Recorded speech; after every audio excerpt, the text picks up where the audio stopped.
In our video number 12, we discussed causes of poverty. In today's video number 13, we will discuss the poverty alleviation programs and policies. Now, if you look back to the colonial period, we faced a stagnant economy. There was collapse of the handicraft industry and a low agricultural productivity because nothing was done to improve the quality of the soil. Also, deindustrialization. Then demographically, there was low level of literacy, inadequate health facilities, which led to high mortality rates. All of them put together, and many more factors, of course, contributed to poverty in India. Now, as we became independent, we chose the mixed economy, which was a combination of capitalist as well as the socialist economy. Now, under socialist economy, we learn that there is more importance given to social justice and equality. How was this taken care of? This was taken care of through the 5-year plans. So far, we have had only 12 5-year plans. After that, we stopped making these 5-year plans. Now, we also learned that 5-year plans have goals, and one of the goals of the 5-year plans is equity. Equity that ensures that the benefits of economic prosperity reach the poor sections as well. Now, Garibi Hatao was the main point of our Prime Minister, late Mrs. Indira Gandhi. So, during her time, she strived to remove this poverty through certain poverty alleviation programs. And the government thought of a 3-dimensional approach to alleviate poverty in India. Now, what were the 3 dimensions of this approach? The first dimension was growth-oriented approach, that is, increase in the GDP. The second dimension was employment generation programs or poverty alleviation programs. The third dimension was providing with minimum basic amenities through public expenditure. We also know this as minimum basic needs. All right, so let's discuss them one after the other. The first approach being the growth-oriented approach or increase in GDP and per capita income. This is also called as the trickle-down effect.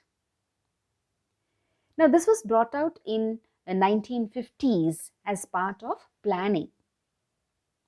The Green Revolution and the industrial development in the backward regions was thought to benefit the underdeveloped regions. But it had certain drawbacks. What were the drawbacks? Population growth reduced the per capita income, and the Green Revolution increased regional disparities. This Green Revolution could be implemented in only certain regions in the country, like the Punjab and Haryana in the north could produce more of the wheat, and certain regions in Andhra Pradesh and Tamil Nadu could produce more of rice. So it could benefit only certain regions in the country. Hence, there increased the regional disparity. Then the industries also failed to absorb labor from agriculture. So this growth-oriented approach, which was thought to trickle down to the poorest, did not happen. And statistics show that during the Rajiv Gandhi government, when it was statistically when it was conducted, they found that only 15% of the benefits could be reached to the poorest of the poor in the country. So what happened when the GDP and the per capita could not increase? A second approach was found. That means to generate employment for the poor or the rural regions. That is the employment generation programs, otherwise called poverty alleviation programs. Now, this was initiated from the third 5-year plan. Third 5-year. Of course, poverty alleviation programs had always found their place right from the first 5-year plan because the British left us in poverty.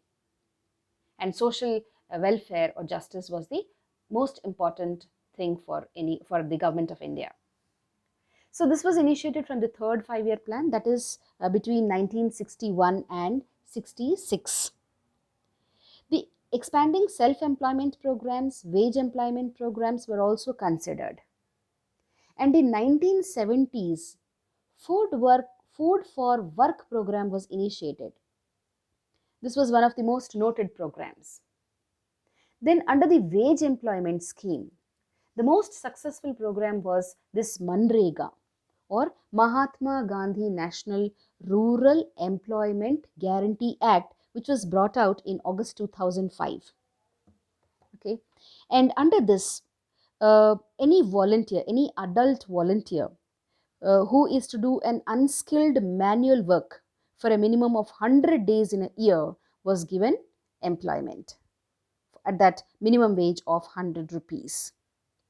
And according to statistics, in 2013-14, nearly 5 crore households got employment opportunities under this law.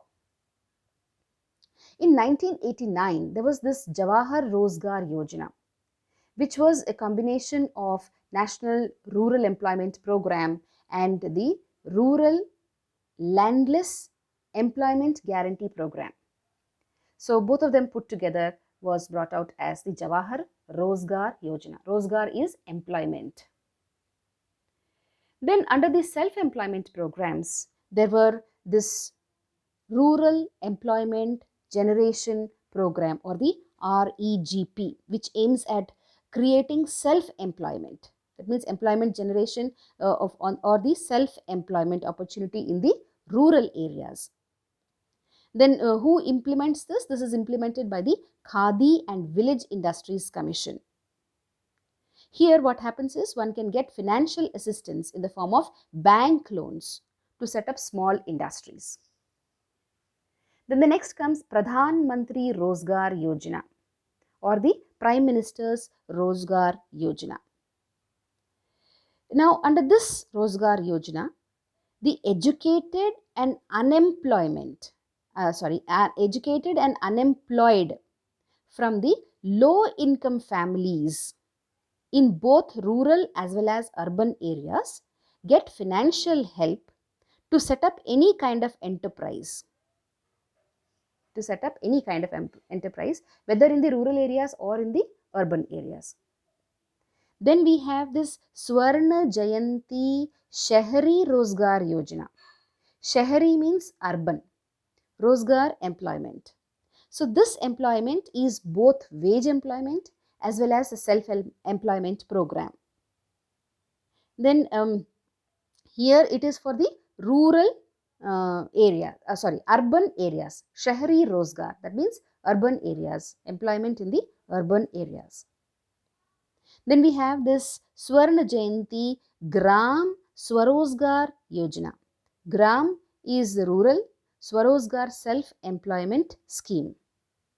Okay, what happens over here is earlier the self-employment programs, financial assistance was given by the government. But now they changed it.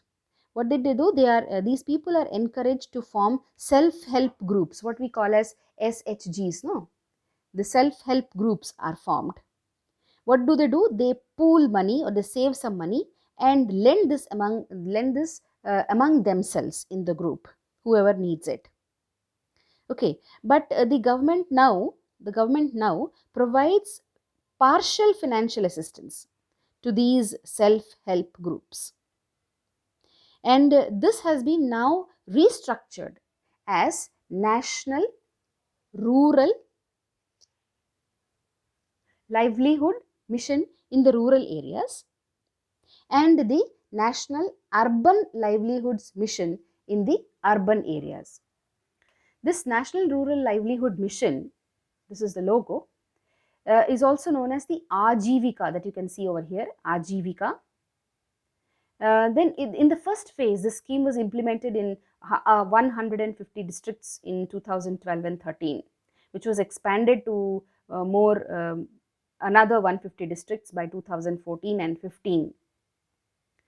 This is expected to provide self-employment to over 90 lakh persons, which was later renamed as Deen Dayal Antyodaya Yojana. Now, the third approach was providing basic amenities or minimum needs program through public expenditure. This was started from the fifth five-year plan. Under this, food grains at subsidized rates are provided through PDS or the public distribution system. What happens in public distribution system is those people having those cards, no, white card, pink card, they are all given certain grains as a basic need. Wheat, rice and sugar, and of course kerosene is distributed through fair price shops. In spite of providing this grains and other necessities through these fair price shops, we still have 21% of the population that is undernourished. Point to be thought of, isn't it? Then, how much of this is provided through the PDS system is if a family lives below poverty line, 35 kg of rice or wheat is provided. And if it lives above poverty line, then 15 kg of the rice and wheat is provided. Under this, the second one is the Integrated Child Development Program. What happens over here is this provides food, preschool education, primary health care, immunization, etc. is given to children below 6 years and also to their mothers. That is why it is called the Integrated Child Development Program. And then we have this midday meal scheme, which is a school meal program. This has been brought out to better nutritional standing of the school going or school age children nationwide. Then under this program, we also have provision of basic education, primary health care, water supply and sanitation programs. Then we have this Pradhan Mantri Gram Sadak Yojana. Sadak means road. In the Gram, that is rural areas, which increase connectivity of the rural areas to the urban areas. And the Pradhan Mantri Gramoday Yojana. Both of them look into the infrastructure, and the Valmiki Ambedkar Awas Yojana looks into the housing of the rural poor. The National Social Assistance Program. So, as the name signifies, there is social assistance provided in the form of pension for the elderly who live in the rural areas and who do not have anybody to take care of them. And then also to the poor women who are destitute and widows. Then comes the Pradhan Mantri Jan Dhan Yojana.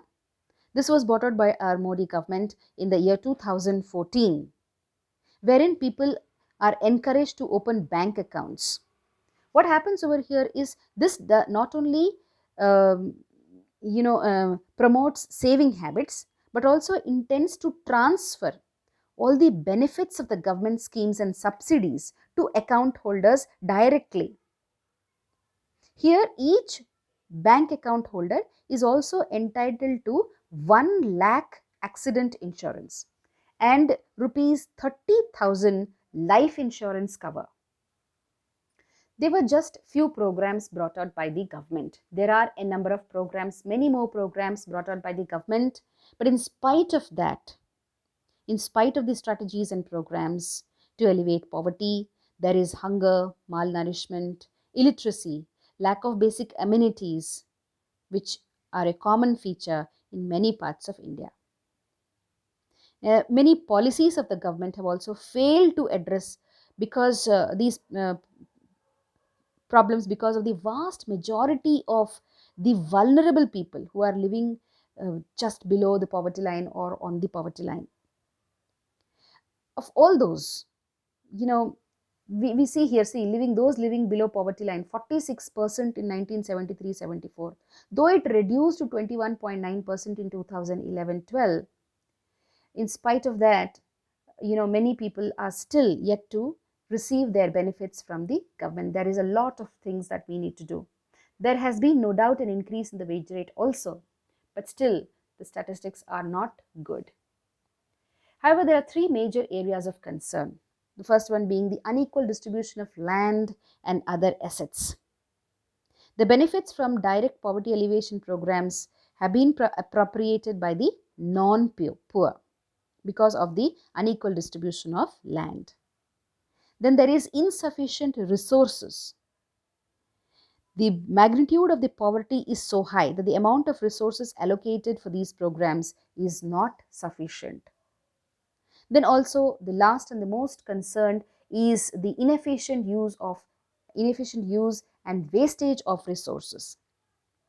Why? Because most of them are the government officials who are into this and into the implementation of these programs. Such officials are ill motivated, inadequately trained, and also corruption. So inefficient use of these distribution of these resources and the wasteful use of the resources. There is one more important thing, that is the non-participation of local level institutions in the program implementation. So now what can we do? What can we do? We need the active participation of the poor. That means they should be aware of what is going on and then start reaping the benefits provided by the government. So that is one of the can become one of the successful implementation of any program. Then social mobilization, where the poor start contributing to the growth by their own active involvement in the growth process. So for this we need to encourage them, we need to help them participate and get them empowered. Then the provision of infrastructure also. So it is very necessary to identify the poverty stricken areas and provide them the infrastructure. For example, like schools, roads, power, telecommunication, IT services, training institutions, etc. So those were some of the points under the poverty alleviation programs.